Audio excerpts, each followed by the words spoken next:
नमस्कार, BS TV की खास पेशकश अभ्युदय मध्य प्रदेश विरासत विकास और विश्वास देख रहे हैं आप। बहुत स्वागत है आपका। मैं हूं आपके साथ ऋषभ राय। देश का दिल मध्य प्रदेश विकास की रफ्तार पकड़ चुका है। पैमाने कई हैं, पैमाना चाहे कुछ भी हो, लेकिन मध्य प्रदेश इस वक्त देश के अग्रणी राज्यों में खड़ा हुआ है और इसकी वजह है यहाँ का नेतृत्व, उनकी नीतियां। मुख्यमंत्री से लेकर हर अधिकारी तक कमोबेश हर शख्स मध्य प्रदेश को बुलंदी पर पहुंचाने में लगा हुआ है और इसलिए इसे कहा जा रहा है अभ्युदय मध्य प्रदेश।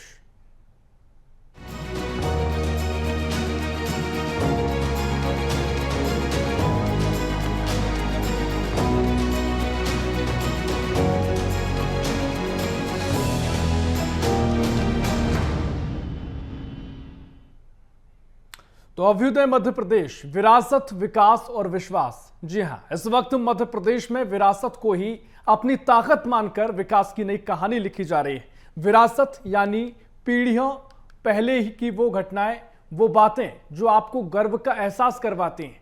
और मध्य प्रदेश में निवेश से लेकर ग्रामीण जनजीवन का स्तर उठाने के लिए हर मुमकिन कोशिश की जा रही है और इस कोशिश के पीछे है वो भरोसा, वो विश्वास जो पिछले कुछ सालों को परिणाम से पैदा हुआ है, जो पिछले कुछ सालों में काम किया गया है, जो परिणाम मिले हैं, उससे जो विश्वास जागा है। मध्य प्रदेश में मुख्यमंत्री डॉक्टर मोहन यादव ने शनिवार को स्थापना दिवस की शुरुआत की और इस मौके पर मुख्यमंत्री ने अगले कुछ सालों के प्रदेश के विकास का रोड मैप जनता के सामने रखा। साथ ही सांस्कृतिक धरोहरों को सहेजने से लेकर आगामी योजनाओं का ब्लूप्रिंट भी लोगों को बताया गया है। जब संस्कृति की सौगात के आधार पर हम अपने राज्य की तरफ देखते हैं तो एक तरफ हमारे सांस्कृतिक अनुष्ठान के पर्व के लिए बाबा महाकाल के महालोक के बाद जिस प्रकार से धार्मिक पर्यटन में माननीय प्रधानमंत्री जी के आशीर्वाद के बाद 7 करोड़ यात्री बीते साल उज्जैन में आए, जोरदार अभिनंदन माननीय प्रधानमंत्री नरेंद्र मोदी जी का भी करें। राजा राम की नगरी ओरछा में भी धार्मिक पर्यटन के केंद्र के नाते से ओरछा की अद्भुत सौगात मध्य प्रदेश को मिली है। इसी के साथ चित्रकूट के धाम पर भी 2850 करोड़ की लागत से विविध प्रकार के विकास के काम हम लगातार करते हुए चित्रकूट के घाट पर भई संतन की भीड़, तुलसीदास चंदन घिसे, तिलक देत रघुवीर, मध्य प्रदेश की वो धरती। एक बार सब प्रेम से बोलो जय जय श्री राम।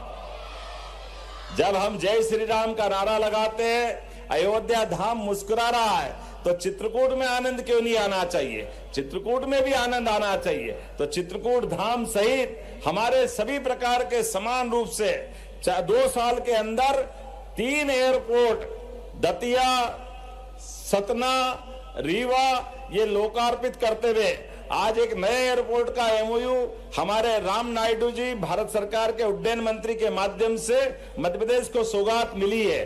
पूरे देश का एकमात्र राज्य है जो समग्र मध्य प्रदेश को कवर करते हुए हमारे सभी क्षेत्रों में समान रूप से कम समय में हमारे पर्यटन के क्षेत्र को बढ़ाने के लिए एक बड़ी भूमिका अदा करने जा रहा है। जब मैं आपसे विकास के साथ अपने 22 महीने के कल्याण की और विकास की बात की तरफ देखता हूं, तो हमारी सरकार ने तय किया है कि 5 साल के अंदर हम बजट भी डबल करेंगे, विकास के सभी पैमाने पूरी करेंगे।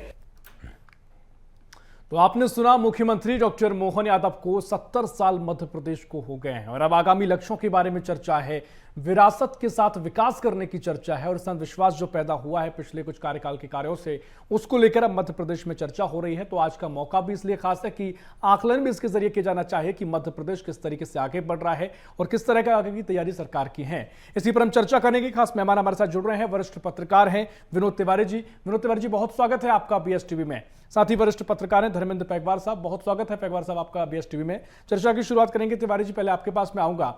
किस तरीके से आप 70 साल जो मध्य प्रदेश को हुए हैं, स्थापना दिवस मनाया जा रहा है, लगातार कई कार्यक्रम का आयोजन किया जा रहा है, मुख्यमंत्री डॉक्टर मोहन यादव ने तमाम बातों का जिक्र भी किया है और एक बात जो लगातार चर्चाओं में आई है जब से डॉक्टर मोहन यादव ने सत्ता संभाली है कि विरासत से विकास की ओर हम लगातार बढ़ रहे हैं, विरासत को साथ लेकर विकास किया जा रहा है और तमाम बिंदुओं पर चर्चा हुई है। पहले 70 सालों के जो 70वां स्थापना दिवस है आप कैसे देखते हैं और अभ्युदय मध्य प्रदेश जिसे कहा जा रहा है, यानी उन्नति की बात हो, समृद्धि की बात हो, उत्कृष्टता की बात हो, उसका उदय होना बताया जा रहा है, आप किस तरीके से देख रहे हैं सर? देखिए ऋषभ, जिस तरह का स्लोगन है अभ्युदय और उसके साथ विरासत, विकास और विश्वास, ये अपने आप में बहुत सारे मायने इससे दिख रहे हैं और बड़ी व्यापकता है इस पूरे स्लोगन में।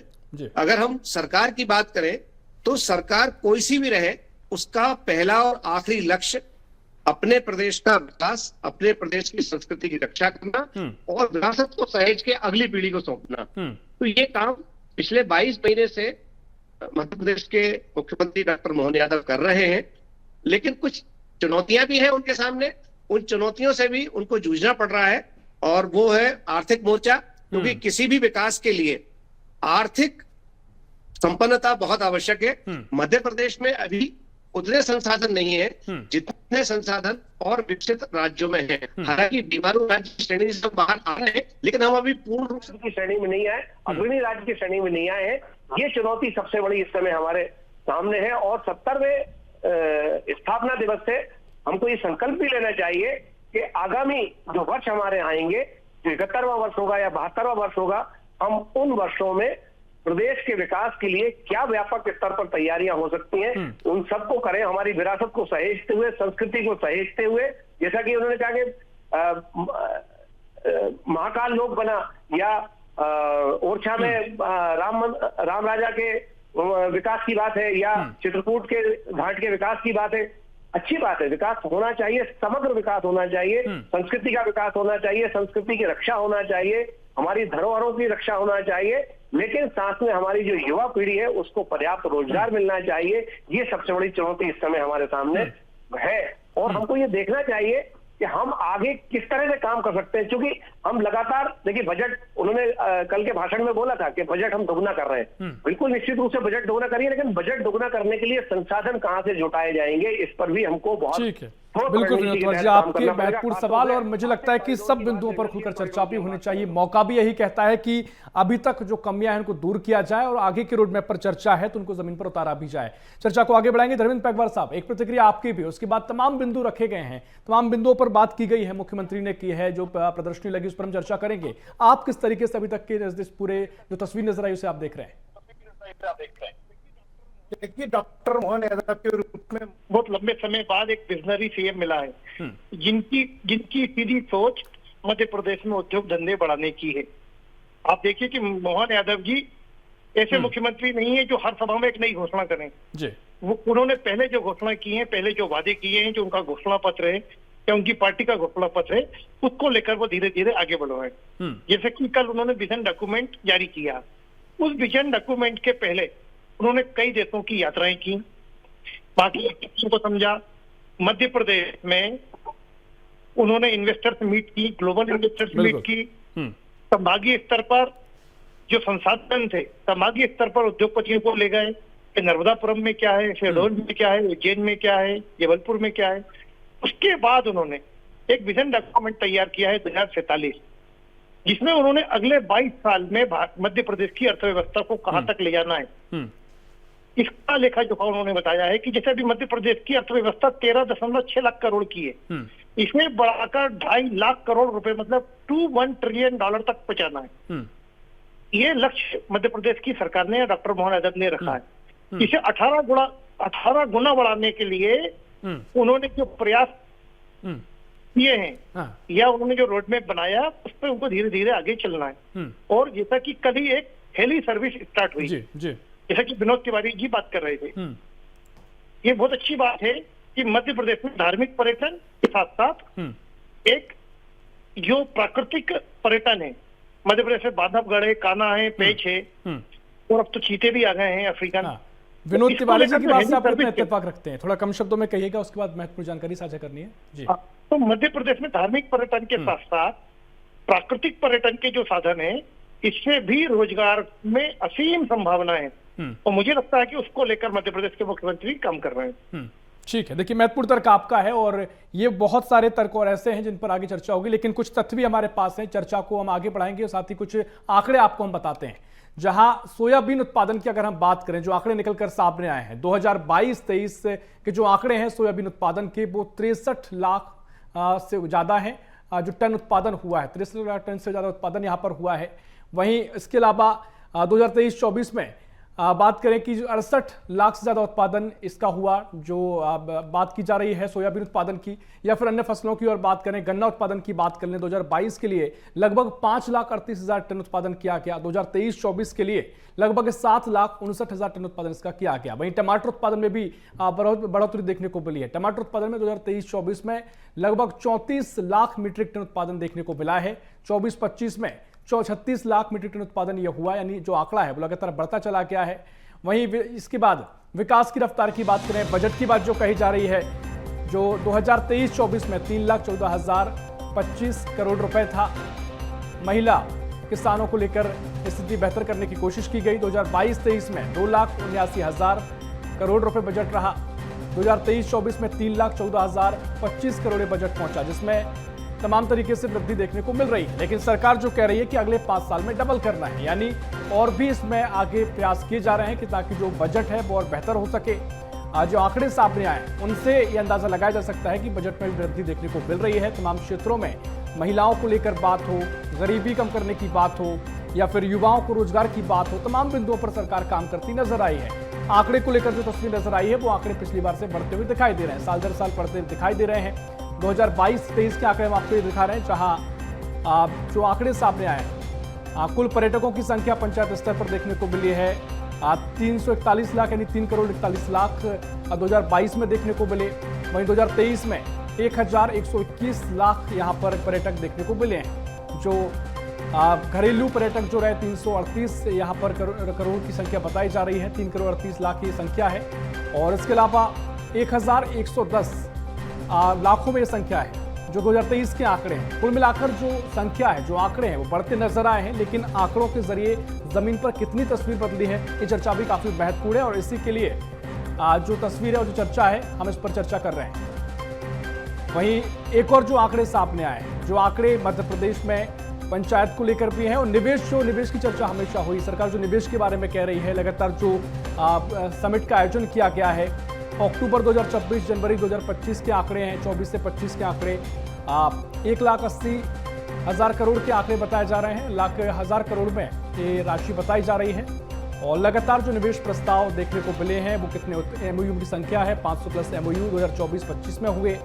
वहीं 2025 में यहाँ पर निवेश राशि जो है वो 0.157 लाख करोड़ सामने आई, 1.80 लाख करोड़ भी सामने आई, 500 प्लस एमओयू की संख्या देखने को मिली। और टेक्सटाइल क्षेत्र हो, माइनिंग क्षेत्र हो, रिन्यूएबल एनर्जी क्षेत्र हो, तमाम जगहों पर जो निवेश देखने को मिला है। अब सही सवाल ये भी है कि जमीन पर लगातार जो निवेश उतर रहा है, कितनी तस्वीर इससे बदलती है, ये देखना भी काफी महत्वपूर्ण हो जाता है। तो मेहमान लगातार हमारे साथ जुड़े हुए हैं, विनोद तिवारी जी हैं, धर्मेंद्र पैगवार साहब हैं। विनोद तिवारी जी, आपके पास मैं आऊंगा। जो आंकड़े सामने आए हैं, या फिर सरकार जो आंकड़े पेश करती है, आंकड़ों में लगातार वृद्धि हो रही है, निवेश को लेकर चर्चा लगातार हुई है, निवेश के प्रस्ताव काफी आ चुके हैं। अब कई सवाल उठते हैं कि जमीन पर कितने उतर रहे हैं। कई क्षेत्रों में निवेश को लेकर काफी चर्चाएं हुई हैं, जैसा कि धर्मेंद्र जी कह रहे थे, विदेश यात्राएं भी मुख्यमंत्री साहब ने की हैं। अब जो स्थिति बन रही है, जो लगातार टारगेट रखे जा रहे हैं, उससे और कितना फर्क पड़ेगा? और जो निवेश प्रस्ताव आए हैं, इन आंकड़ों को लेकर आप क्या कहेंगे? देखिए, एक बात समझ लीजिए, ग्लोबल इन्वेस्टर समिट जैसी हुई, इसके अलावा रीजनल समिट हुई काफी सारी, और लगातार ये क्रम चलता रहा है। लेकिन जो जहां तक सवाल है कि धरातल पर कितने प्रोजेक्ट उतरे या कितने एमओयू उतरे, इसमें निश्चित रूप से समय लगेगा। अभी जिस गति से एमओयू को धरातल पर उतरना चाहिए था, वो नहीं उतर पा रहा है। उसमें कहीं ना कहीं एक ये स्थिति बन रही है कि मध्य प्रदेश में अफसरशाही थोड़ी सी हावी है। मैं बड़े विनम्रता से कहना चाहूंगा कि जो राजनीतिक संकल्प शक्ति है, उसमें कहीं हमें हल्की सी कमी दिख रही है, जो हमको नहीं दिखना चाहिए। ये चुनौती है बड़ी। मैं मुख्यमंत्री के सामने थोड़ा इसको समझाइएगा विनोद तिवारी, किस तरीके से संकल्प शक्ति को आपको कमी कहां नजर आ रही है? देखिए, क्या है कि जितने क्षेत्र हैं, जिन क्षेत्रों में एमओयू हुए हैं, वो सारे के सारे क्षेत्रों में एनर्जी सेक्टर को अगर अपन छोड़ दें या पीडब्ल्यूडी के कुछ कामों को छोड़ दें, तो बड़े स्तर पर जितने भी काम होना है, जैसे नगरीय प्रशासन का कोई काम नहीं हो, पर्यटन के क्षेत्र में जो काम होना चाहिए थे, बड़े निवेशकों ने एमओयू तो कर लिए, आपने उनको सुविधा देने की बात भी कर दी, लेकिन वो जिन निवेशकों को विश्वास मिलना चाहिए था, वो अभी विश्वास करने में थोड़ा सा असमर्थ लग रहे हैं। इसलिए प्रोजेक्ट डिले हो रहे हैं। ये डिले जो हो रहे हैं, ये डिले ही हमारे विकास की अवरोधक है। ये नहीं होना चाहिए। जिस विश्वास के साथ हमने उनके साथ एमओयू किया था, उस विश्वास, उस गति के साथ वो काम आगे बढ़ना चाहिए, जिससे हम अन्य जो अगले राज्य हैं उनकी श्रेणी में हम खड़े हों।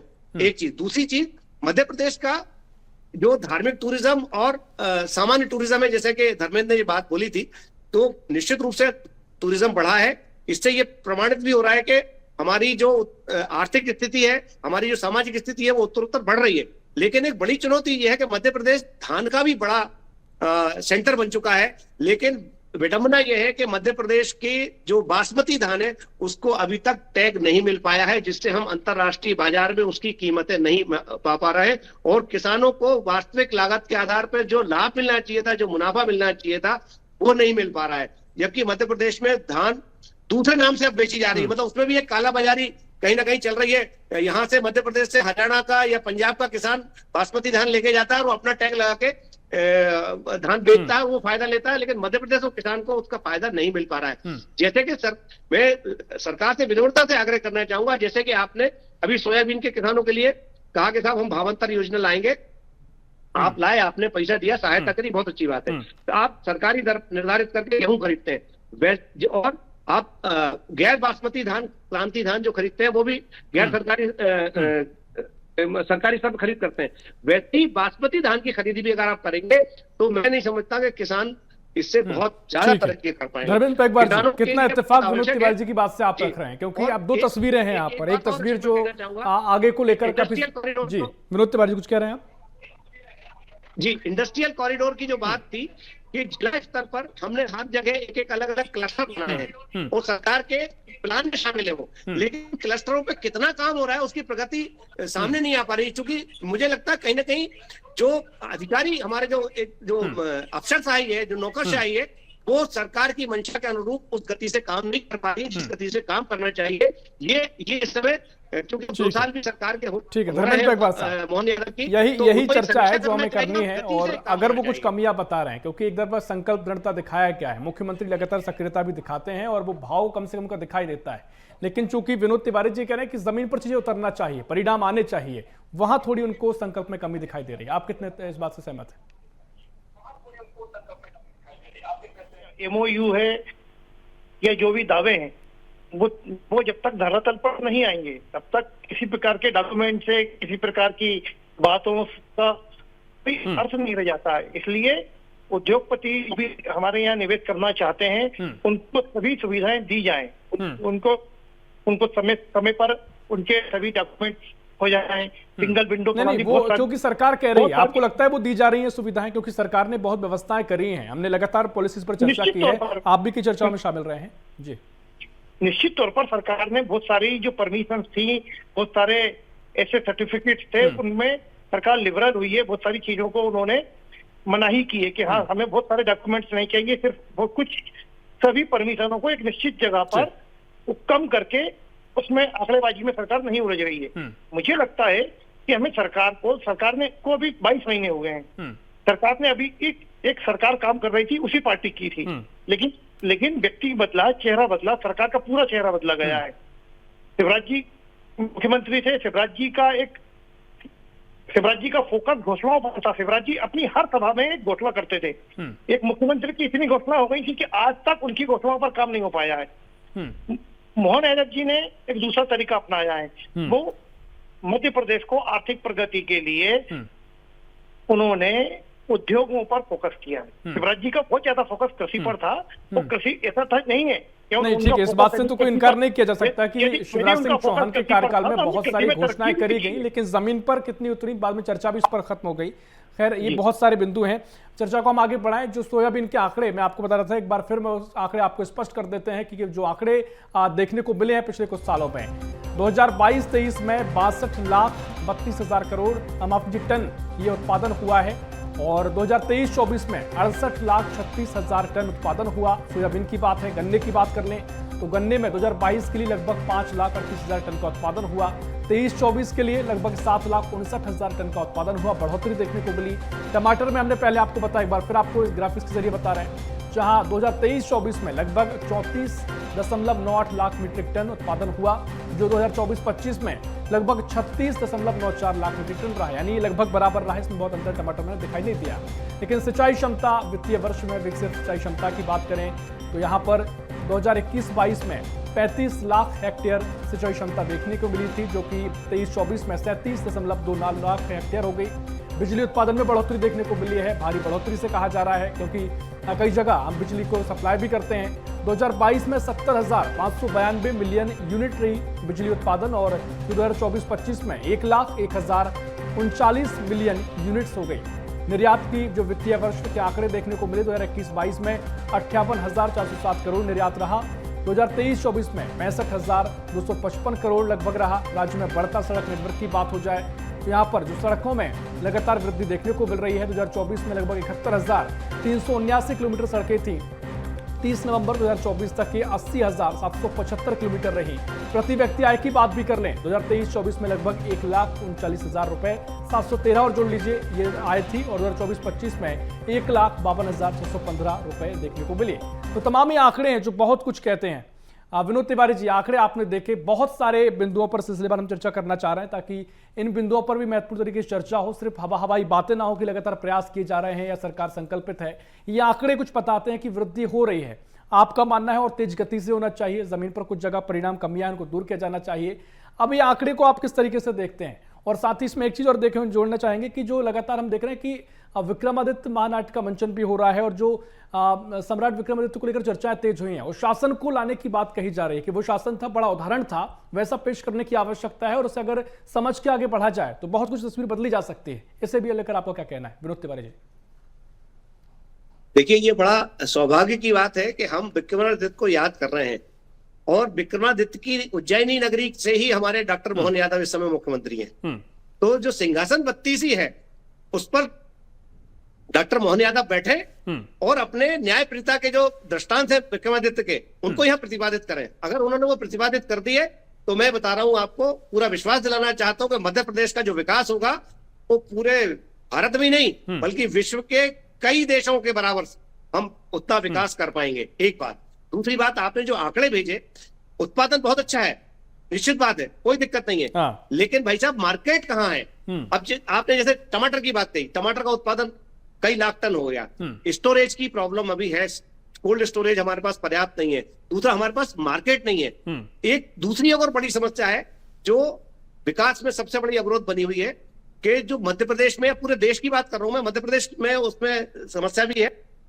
हमारे जो एमएसएमई है, जो लघु मध्यम उद्योग है, वहां उत्पाद तो कर लेते हैं, वो लोन लेके अपना उत्पादन कर लेते हैं, लेकिन उनको प्रॉपर जो मार्केट मिलना चाहिए वो मार्केट नहीं मिल पाता और मार्केट ना मिलने की वजह से उनके उत्पाद बिक नहीं पाते हैं और वो बैंक में डिफॉल्टर हो जाते हैं और स्थिति ये बनती है कि आगे जाके ये सारी स्थितियां जो है खराब हो जाती हैं। और जो हम लक्ष्य लेके चलते हैं, हम जो मान लीजिए हमने एक साल में 1 लाख एमएसएमई बनाए, लेकिन 1 लाख एमएसएमई की बनाने के बाद हमने जो प्रोडक्शन किया वो प्रोडक्शन हमारा प्रॉपर बिक पाया कि नहीं बिक पाया, उसमें वो मार्जिन ले पाया कि नहीं पाया, वो लाभ कमा पाया कि नहीं पाया, सरकार को उससे कितना लाभ हुआ या जो निवेशक को कितना लाभ हुआ। जब तक आप, और एक बात और बता दें, इसका पूरा सीधा कनेक्शन रोजगार से भी है, क्योंकि पूरे देश में आप अगर आर्थिक गणना करेंगे या स्टैटिस्टिक्स देखेंगे तो जो एमएसएमई है वो सबसे ज्यादा रोजगार वही उपलब्ध कराते हैं। अनऑर्गेनाइज्ड सेक्टर की बात करें या ऑर्गेनाइज सेक्टर की बात करें तो हम देखेंगे कि एमएसएमई इतना बड़ा सेक्टर है, लेकिन उसको हम उतना प्रोत्साहन नहीं दे पा रहे हैं जितना प्रोत्साहन मिलना चाहिए। सरकार की जिम्मेदारी होगी, अगर प्रोडक्शन हो रहा है तो प्रोडक्शन की मार्केटिंग कैसे हो, प्रोडक्शन का मार्केट कैसे उपलब्ध कराएं। सरकार कुछ चीजें निश्चित करे, जैसे मध्य प्रदेश में कोई प्रोडक्शन हो रहा है तो मध्य प्रदेश सरकार उससे खरीदे, दूसरे प्रदेशों से खरीदे। आपकी जो बातें हैं काफी महत्वपूर्ण तर्क है, क्योंकि आप आमतौर पर हम देखते हैं कि चर्चा जो भी होती है तथ्यात्मक तौर पर आप चर्चा करते हैं और होना भी चाहिए। और धर्मेंद्र जी, मैं आपके पास आ रहा हूं, एक आलोचना की तरह इसे लिया जाए कि जो विनोद तिवारी जी हैं कि ऐसी आलोचना कर रहे हैं जो होना, जिस पर काम, जो कमियां हैं उन पर चिंतन होना चाहिए ताकि जो कमियां हैं उनको दूर किया जाए।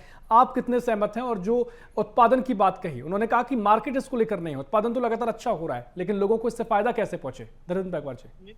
निश्चित तौर पर विनोद तिवारी जी ने जो कहा है वो बिल्कुल सही बात है, और उसमें हमको ये बात देखना चाहिए जो उन्होंने कही है, उसी को मैं आगे बढ़ा रहा हूँ कि अभी कुछ दिन पहले, 1 सप्ताह पुरानी बात है, हम लोगों ने सब टीवी चैनलों पर देखा, अखबारों में हम लोगों ने लिखा कि भी मध्य प्रदेश की मंडियों में इतनी प्याज आ गई कि मंडियां बंद करनी पड़ी। प्याज तो मंडी में आ गई, लेकिन मंडी से बाहर व्यापारियों तक पहुंचे, प्याज का मध्य प्रदेश से बाहर निर्यात हो, इसकी व्यवस्था, एक सिर्फ एक फसल की बात कर रहा हूँ, ऐसी कई फसलें ऐसी हैं जिनके ग्राहक किसान को नहीं मिल पाते हैं। कई बार टमाटर को किसान को सड़क पर फेंकना पड़ता है, तो उसको मंडी तक ले जाने का खर्चा जो है वो भी नहीं निकल पाता है। इसलिए सरकार को उत्पादन बढ़ाने के साथ साथ किसानों को अच्छा मार्केट मिले, हमारी फसलें जो मध्य प्रदेश से बाहर निर्यात हो, सिर्फ फसलें ही नहीं, जो भी उत्पादन हो, भले यहाँ पर प्लास्टिक का एक पाइप बने तो वो प्लास्टिक का पाइप नेशनल लेवल पर, इंटरनेशनल लेवल पर जाए, उस जो उत्पादन करे। धर्मेंद्र पागवार साहब, मैं आपको माफी से रोकना चाह रहा हूँ क्योंकि समय पूरा हो गया है, लेकिन काफी महत्वपूर्ण चर्चा आपने करी है। चाहे विनोद तिवारी जी कह रहे हो, आप कह रहे हो, इन्हीं बातों पर चर्चा करने की आवश्यकता है और कम से कम ये चर्चा आगे तक पहुंचे और जो कमियां हैं, जो मार्केट को लेकर जो स्थिति जमीन पर दिखाई देती है, उसमें बदलाव हो, इसकी हम उम्मीद कर सकते हैं और आगे और जो बेहतर कदम उठाए जा रहे हैं वो जमीन पर उतरे, इसकी भी हम उम्मीद कर सकते हैं। चर्चा इस पर और हो सकती है, आगे होना भी चाहिए। बहुत शुक्रिया आपका महत्वपूर्ण चर्चा में शामिल होने के लिए विनोद तिवारी जी, बहुत शुक्रिया धर्मेंद्र जी आपके चर्चा में शामिल होने के लिए। तो कुल मिलाकर मध्य प्रदेश में जो अभ्युदय मध्य प्रदेश कहा जा रहा है, 70 साल मध्य प्रदेश की स्थापना को हो चुके हैं, तमाम विकास के रूप पर चर्चा हुई है। मुख्यमंत्री डॉक्टर मोहन यादव ने अगले 5 सालों का टारगेट भी रखा है कि बजट दोगुना करना है, तमाम रोड मैप तैयार किए गए हैं और जो 2047 का विजन डॉक्यूमेंट है उस पर भी चर्चा काफी हो रही है। अब देखना महत्वपूर्ण होगा क्या तस्वीर आगे नजर आएगी। फिलहाल के लिए इस खास पेशकश में इतना ही। देश प्रदेश की और भी खबरों के लिए देखते रहिए BSTV। नमस्कार।